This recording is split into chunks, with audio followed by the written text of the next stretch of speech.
This is No BS Job Search Advice Radio, episode 1068. I'm your host, Jeff Altman, the Big Game Hunter, and welcome. Today's show is one where we're looking at why employers find it difficult to hire people who are out of work. Hope you find this show helpful. Please give it 5 stars in iTunes or Stitcher. It helps other people discover the show. And if we are connected on LinkedIn, send a connection request to me at linkedin.com/IN/The Big Game Hunter. You know, The Big Game Hunter. And listen to my classes, or I should say watch my classes on Skillshare. You don't have to be a member, but if you do become one, there's a link in the show notes that'll give you 2 free months of premium membership for nothing. Nada. So consider joining, and even if you don't, you can watch my classes on Skillshare about job search and hiring. And now, let's get going, okay? And the question I received is, why do employers avoid hiring job seekers who have been out of work for a while? Great question. And I'll simply say that there's a logic to it that you as a job seeker may not like, but it is their logic. And what they work with the assumption is a lot of firms have already interviewed you. And a lot of firms have rejected you. What's wrong with them? Why is it that this person can't get a job if they've spoken to so many companies, so many firms for comparable positions? Why can't they get a job already? What's wrong with them?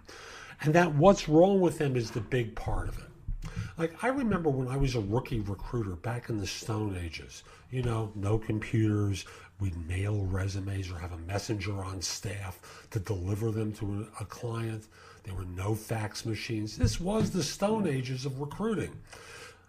You worked with index cards. That's how long ago this was.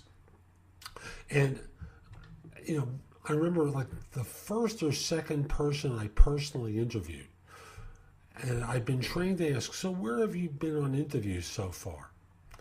And he listed 19 places to me. And I went into the more senior recruiter with all my notes because I was given a stack of questions to ask and was sweating bullets, perspiring, because this is like a beginning interview for me, an early stage interview for me. And they take a look at the list of firms that this person has been to and been turned down at, and their reaction was, he's a bum. He's no good. And, you know, following up on the guy, he didn't find a job for another year. He was out of work for close to 2 years before finding a job.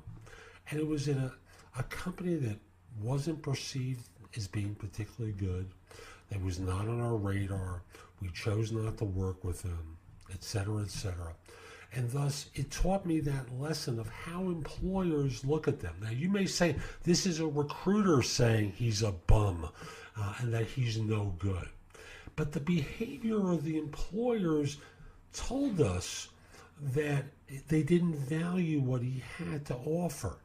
And thus, we learned from them how they evaluated and assessed. After all, 19 interviews. He interviewed and was turned down. 19. And thus, employers avoid hiring people who've been out of work for a long time for fear that they are bringing on someone and there's something wrong with them. And we're not talking about references. We're just talking about they're not competent at what they claim to have proficiency in.